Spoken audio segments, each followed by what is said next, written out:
Hello people, I am Jaby KOAY. This is a follow-up video to the non-spoiler SANJU review. If that's what you're looking for, this is not it. This is going to have spoilers in it, as I do my best to respond to your comments on the SANJU non-spoiler review. My objective is to find questions, like actual questions about my feelings on the movie, and not just responses to me, because we could be here all day if I go through every single comment, because there's over 1,000. I didn't know this video was going to have so much conversation that it was going to generate. Like I said, there's over 1,000 comments, so let me start going through this right now. This is the first thing, even though it's not a question, I'm going to respond to this because this kind of came up in question form later on in the comments, so I'll just get to it right now. It says Sanjay Dutt supported terrorists, and now they are showing him as if he did nothing.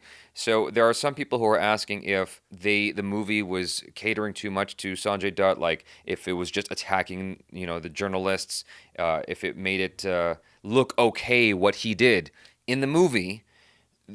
I think, I don't know how much of it is true.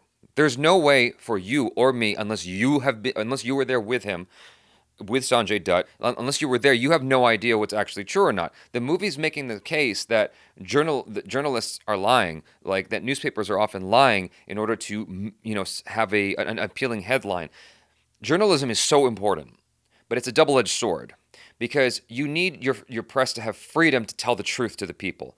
At the same time, that freedom people will abuse, and they will just say things, make accusations in order to sell newspapers, in order to make money, in order to be the first in line to get your rupee, to get your dollar, in order to make the most, money off that news story. There's a great movie you guys should watch if you want to see something that kind of dives into that mentality. It's totally fiction, but it's awesome. It's called Nightcrawler with Jake Gyllenhaal. That movie really illustrates just how cold-blooded the news industry, the journalism can be. I have a friend, well, I used to have a friend who actually became a news anchor in another state, and she quit because she found that the news station she worked at didn't actually care if everything she was reporting was 100% accurate. They just needed to get news on the air. I can imagine what the movie's saying being true. I can imagine that he wasn't actually doing anything wrong, that it was just a misunderstanding of the situation and journalists or newspapers trying to paint a bad picture to sell their papers. I can totally see that happening. It happens all the time. It happens, look at Twitter. Bad news travels fast. Correcting that bad news takes so much longer. People are quick to spread misinformation, but not quick to send out the correct information afterwards. I can see the argument the movie's making. I don't know if it's true. I don't know. It's I'm just going off the movie. I only learned about Sanjay Dutt a year ago. Even if I read all the news articles, I might be inclined to think that there is a bit of hyperbole going on, probably a lot of hyperbole, in an effort to sell the paper. The thumbnail. So a lot of people had feelings about the thumbnail. Most people got that it was a joke. There was a few people who were like, great effort, Jaby. You're doing great. I appreciate the effort you're putting in the thumbnail. And other people are like, that's a crap thumbnail. I'm not a Photoshop expert. I did the thumbnail deliberately bad because it's funny to me. It's hilarious. I've done this before. If you guys are long familiar with my channel, if you've been watching me for a while, since the early days when I put out the 5 steps to marry Priyanka Chopra, you should know by now that I am a guy who likes to joke with thumbnails and pictures like that. I put out the half Jaby, half Priyanka baby photo on that 5 steps to marry Priyanka video, and I put out the on Raman Raghav 2.0. I put my face in there. It's just funny to me. So it's not meant to be taken seriously. But I'm glad that most of you got the joke. I'm glad that most of you thought it was hilarious. Why is there no guest, either Achar, in your recent couple of videos?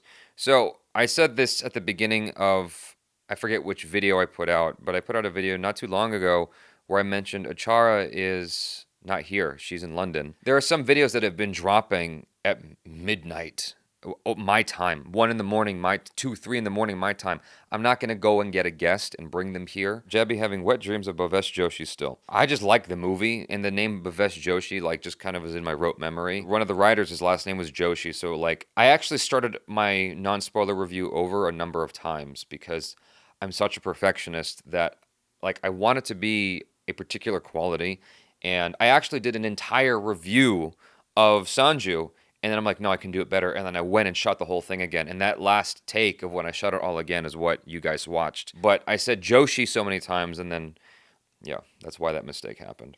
When you guys, I love it when you guys tell me, just as a FYI, because this guy says, Akarsh says, your videos are trending list here. I love when you guys tell me that. whenever you tell me, please tell me what number it's at. It helps me to like gauge just how well it's doing, because I have no idea. A lot of people were very amused with my outrage about white actors. I had no idea people would enjoy that. That was me just genuinely being frustrated, because it frustrates me every time. It genuinely enrages me, because I'm like, there are too many good actors out there for this problem to keep happening. The fact of the matter is that maybe most Indian audiences, most Indians or people who are watching Indian films don't care if you have a crap white actor in there. Maybe they don't give a shit. And it's just like, I'm one of, a limited amount of Americans who are watching Bollywood films. So why are they going to try to appease Jaby and the handful of other Americans who are watching Indian movies? It's like, if it's fine for most of the audience, then it's fine. Bollywood is going to reach more and more non-Indian audiences, and it's already reaching a ton of non-Indian audiences. I had there was a girl who came up to me at a convenience store that was Armenian. She's Armenian, and so as it turns out, Armenians watch Indian movies. Gradually, like the more I'm going to movies over here, like I'm seeing white people in the theaters. There's a part of me that wants to ask, like, why are you here? Like, what made you interested in this? And then I realized that's such an ignorant question. Like, why shouldn't they be interested in it? So I don't ask. But my point is, like, you can still appeal to that audience. I don't think the effort to replace the bad white actor with a good white actor is that much effort. It doesn't really take much. You just need someone who can tell the difference. Like over here, when you audition Spanish actors, there's usually an interpreter in the room who can tell you what region that accent comes from, so they're getting the exact Spanish that they want. You need a rep to be the white interpreter of good and bad acting. Jaby called AR ramen ramen. It seems like a noodle. Please pronounce the name seriously, Jaby. Like, I already apologized at the beginning of the video for all the mispronunciations I was going to make. I can't even say the word mispronounced correctly because Sari DeYoung messed me up. I'm not going to, like, hate on myself or kick myself too hard for getting the names wrong. It's just when I stumble in saying it, I will kick myself because it's like, no, I can do better. It's just your brain and your mouth not, like, working in sync. I don't know how it's supposed to be said, but I like saying AR ramen. It just rolls off the tongue really nicely for me. So I apologize if that offends anybody. I did not watch it in English. I don't watch any Indian movies in English. I would not do that ever, ever, ever, ever, ever. That's not what I do. Like, I will watch Japanese cartoons in Japanese most of the time. Like, I'm a little bit more forgiving there because it's a cartoon, but I will still watch Japanese cartoons in Japanese with the subtitles much sooner than I'll watch it in English. That sudden music thing is a way to arouse, it's kind of worded funny, arouse emotions in Indians. You can see it in our TV serials. I responded to that and I said that's what I figured it was. There were some people, I'm just going to address this right now, there were some people who were confused as to what I was talking about. Some people thought I was referring to the lyrical songs in the movie. I wasn't. I was talking about score.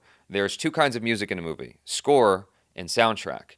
And anytime there's words in it, that's soundtrack. At least that's the American definitions that we go by here. So you have a movie score and a soundtrack. For Mortal Kombat, you were able to buy two soundtracks. There was the movie soundtrack with like the different rock songs, and then there was the movie score, which was like the instrumental music that was made for the film. I try to always be specific about what I'm talking about. It's not often that I'm criticizing lyrical music in an Indian movie.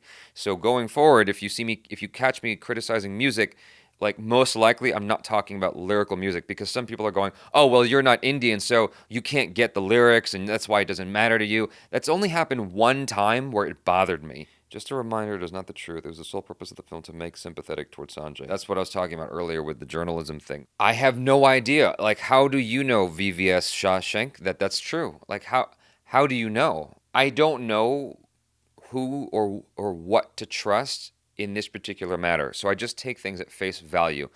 I watched the movie said this to me, I go, okay. I don't always take that approach. When the movie American Sniper came out, it was about Chris Kyle. And honestly, like, I really enjoyed the film at the time, but I was very curious about Chris Kyle, so I looked him up. Turns out, dude is not as awesome as they made him out to be in the movie. He was a pathological liar. He actually got sued, I think, by Steve Austin. I forget which wrestler sued him. There was a wrestler that sued him even after he passed away. He sued the Chris Kyle estate because his name was being tarnished by Chris Kyle, essentially, wrongly. There was no evidence to support Chris Kyle's claims. I understand what you're saying, VVS Shashank, but like you have to qualify that statement. Like, how do I know? That's the point the movie was making, is like, are there reliable news sources? Because it seems like everyone's just trying to sell a headline. I was disappointed with very less description of Nargis, mother's character. Well, it's a 2.5 hour movie, so they can only put so much in there. But I understand your frustration. Wow, Jaby, Sonam Kapoor is better than Boman Irani. What a judgment, applause. I can't tell if that's sarcastic or not. Totally agree with you on music. AR is much better than this. The thing about it is AR Rahman only did 2 songs. I don't know which songs you were disappointed with, Sachin Agarwal. You can't possibly spoil a Bollywood movie. Are you new to this gig of reviewing? Writers of Sanju have said that they have used only 150 pages of material in making of this movie, and they have 600 pages left with them. What is your take on this? I think they should do more movies. I think they should turn it into a Netflix series. I don't know, whatever is more lucrative for the studio is what they should do. But if it's more lucrative to make several movies, then they should do that. But it's like, me as someone who likes to binge watch stuff, I would love it if they made it a Netflix series that I could just like kind of watch episodically. I agree with you what you said about the music. Jaby sometimes takes all the emotions out of the scene. Has also been the same with background music, and I feel that it is not the best work for Rajkumar Hirani. 4 stars for myself. See, here it is. This is what I'm talking about. Jaby, liked your review and the music part. Just want to tell you that it doesn't impact you because you don't understand the language Hindi. It's like, that's not what I was talking about. I was talking about score, not soundtrack. Okay, this guy is obviously being sarcastic. Okay, next time they will cast Daniel Day-Lewis if they need a white actor. First off, Daniel Day-Lewis is currently retired. Secondly, I'm not talking about Daniel Day-Lewis level talent. You don't need an amazing actor to say 1 or 2 good lines. You just need a decent actor. I wouldn't even qualify them as actors. They were stand-in white people. They literally could not say 2 words without sounding like a fucking robot. Like, it just sounded really bad. I'm not asking for Daniel Day-Lewis. You can get me a nobody, no-name person, at least someone who can generate something that slightly resembles a human emotion. Manyata Dutt, wife of Sanjay, was not shown in a way I wanted as to how did she stay with him that long, all those drastic life changes. This is why I want this to be a series and not just a movie, because I did feel like the wife got shafted a little bit. I was like, this woman is obviously a crucial component in his life. They didn't show how they met. They didn't show anything about their relationship, really. But they only showed that she was there, and her character served a function in the movie, and that function was to help Sanjay. She's a person. She's a 3-dimensional human being. There's a reason why Sanjay Dutt stayed with her, and you know, like, how did that happen? I feel like that's a whole other story, and that's why they didn't include it in the movie, because there's no room for it. It would have to be a 4-hour movie. They could do more movies, and justifiably so, and I would watch all of them. I did not finish God of War. I refused to play it without doing a live stream again, and so I just haven't had time to do a live stream. You started shouting. My ears are hurting now. I try my best to balance the audio out every time. I'm sorry. I think my favorite character in the movie was actually the dad, because I don't know, there was just something really genuine about him, and I can understand where he was coming from. I could understand his perspective on things. He just seemed like a good dude. Like, just an all-around good dude. That thumbnail's awful, Jaby. Better luck next time. No, not better luck next time. It was perfect luck this time. There was no luck involved whatsoever. It was the thumbnail that I wanted to make. It was a shitty thumbnail on purpose. Janju. I was just curious to know that, did Sanju leave that much of an impact on you? We are watching Sanjay Dutt since our childhood, and you came to know about Sanjay Dutt near about a year ago. Doesn't that make a difference? Yes, it does. Obviously, it's not going to have the same impact on me that it will on you, but it still has a certain degree of an impact on me, because I recognize for lack of a better word, the value of Sanjay Dutt to Indian audiences, the impact he's had, just his presence in Bollywood, like how important that has been, and all the controversy around him. I can understand all that and empathize, while I'm not going to get the full scope of feeling that I would if I was born in India and had been paying attention to Sanjay Dutt my whole life. I can understand it and like I said, empathize with it and appreciate it. This thing with Priyanka and Nick Jonas keeps coming up. People keep going, how do you feel about this, Jaby? Or, you look just like Nick Jonas, Jaby. And I just kind of laugh at both. If she's happy, I'm happy for her. It's strange to me. It is strange. Like, I would never have pictured those two people together in my life ever. But If she's happy, then cool. Maybe it's because casting proper foreign actors for a few scenes in which their part is not even going to be remembered could be costly, and it wouldn't really bother the wider Indian audiences because this is how they think foreigners are. That makes sense. But the thing about it is, having bad white actors, for me, it draws so much attention to itself that it actually harms the movie. Yes, they're not in there that long, but they're in there long enough to make the movie worse. If you cast a better actor in there, they'll help facilitate the film, and that negative feeling won't be there, at least with regards to those scenes. So we're not even like a quarter of the way through this, and this video is getting to be very long, so obviously I'm not going to get to all the comments. What effect the movie had on you from the father-son part? This is an obvious one, right? I mean, I lost my dad 4 years ago almost. Anything related to father-son relationship stuff will always have it's a lot easier for it to have an impact on me. Yes, Sanjay Dutt is not a terrorist, but there are also some facts that he was part of a conspiracy by helping D Company to hide 3 AK-56 rifles, 9 magazines, blah, blah, blah. So now people are giving him the innocent tag. That's not right. Yeah, I don't know. Like, it's an accusation. I don't know, like, how true that is. The point the movie was making was there are headlines being put out there because they sell. And Sanju is having some strained relation with Richa Sharma's daughter till now. If this part was touched in this movie, the movie just kind of generalized that Sanjay Dutt had a lot of affairs. It didn't really go into it too much. That was kind of left aside. And I think that might have been for the best because it's 2.5 hours long. You need his life to be a series to include all these things. Which parts of the movie made you emotional, and what are your favorite scenes from the movie? When his dad passed away, obviously it got to me. Interestingly enough, what really got to me was when he reunited with his best friend, who he hadn't seen in years, because of a complete misunderstanding.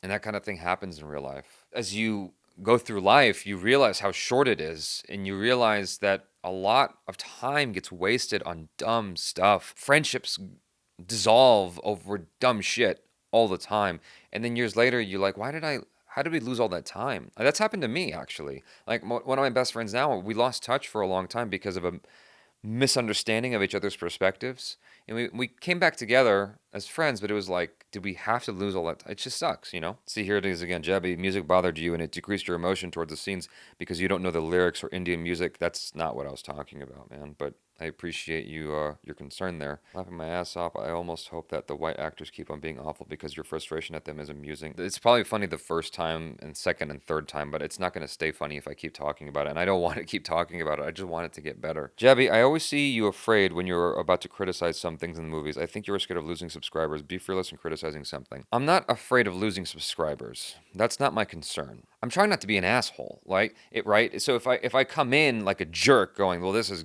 garbage, then it's like, well, who's this fucking American? Who does he think he is? I think I might be inclined to have that attitude. If I'm an Indian looking at this American, looking at my movie, that he's not the target audience, and here he is criticizing my stuff. It's like, get out of here. I try to get around that by being friendly about my thoughts. I'm still expressing myself. I'm still being honest. I'm just going about it in a diplomatic manner, and I think that I don't see anything wrong with that whatsoever. Also, you got to remember that my reviews, my reaction videos are seen by the people who make those videos. And so I try to treat everything like a friend is showing it to me. And I don't see anything wrong with that. I don't see anything immoral about that. I think that's fine to do. Like, any of you, if you were sending me your video, I'm going to give you my criticisms and, you know, how I feel about it, but I'm not going to do so in a jerk manner. I'm going to try my best to be like, okay, like, I'm going to pretend like you're my neighbor or you're my best friend. You're giving me something and you're showing me something. I'm going to approach it like as a nice dude, because I'm trying to make sure that I am communicating my negative feelings, but I'm doing it in such a way that doesn't leave you feeling like you got shot in the stomach. And let's say you're someone who loves the movie and like you feel so passionately about how wonderful the film is, and I come in, I'm like, well, no, it's garbage. My point isn't to be a jerk and just, you know, shit on something. My point is to communicate my feelings as effectively as possible. And if I can get across to you my negative critique in a way that is palatable for you, then I've succeeded. But like, if I just go, well, this is garbage, you're not going to hear me. You're just gonna get people get, you know, uptight and defensive if you do that, especially if they love something. So it's not that I'm holding back. I'm just careful. I'm just diplomatic, and I don't see anything wrong with that. You people can criticize me all day long. I'm not going to change. I am the way I am because I believe in doing things that way because I appreciate when people do that for me. Chat be getting emotional. Walk it off, man. Walk it off. Did you feel that the end was so crazily amazing because you almost forgot about his friend arriving there in the red jacket because you were so strongly going through the movie and then suddenly that happens? Him showing up in the jacket made me emotional. There was something about that. Him showing up in the jacket is just like it showed love. What do you think about the comedy in the movie, Jaby? The comedy is fine. There were moments where I was laughing. There was definitely moments throughout the film where I was laughing, but that's not what I walked out of the theater with. What I walked out of the theater with was an experience of these few moments in Sanjay Dutt's life. I was a little bit disappointed they didn't give any importance to Sanjay Dutt's 3 wives. This happens all the time. Ray Charles had like 19 kids.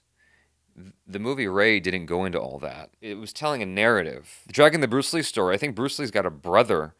Yeah, he does have a brother, and Dragging the Bruce Lee story didn't touch on that at all. In fact, they say that Dragging the Bruce Lee story is only 20% accurate, but it's such a good movie. Filmmakers are trying to always balance between telling you things that have happened, generally how or what happened, and giving you a good story. And I feel like this movie made the right decision to focus on certain ideas to give you, a decent movie. The reason probably a handful of people doesn't like the Sonam's acting in her dialogue is her dialogue delivery. She doesn't do it perfectly, mostly straight. She doesn't know where to pause, where to put weight on words, and where to not.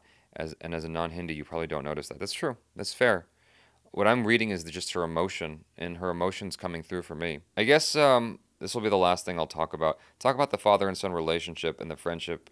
How did you relate to yourself? Truth of the matter is that, my relationship with my dad is completely different. Like, my dad was someone who wanted to be an actor, filmmaker, and he did produce films, but he didn't quite get anywhere near what he would call successful. He managed to get a few successes, but not quite what he was hoping for.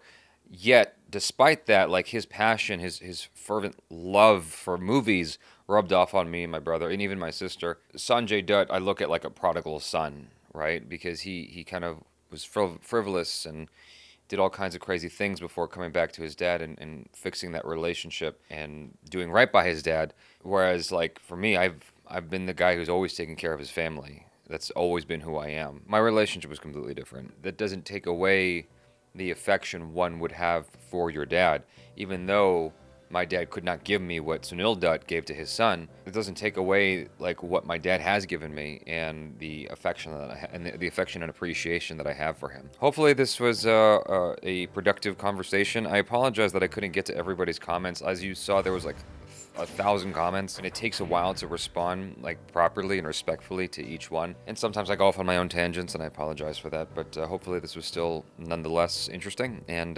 if it wasn't, I'm sorry. So you guys, thanks so much for hanging out, and look forward to chatting with you guys on the next one. I'm Jaby KOAY. Peace out.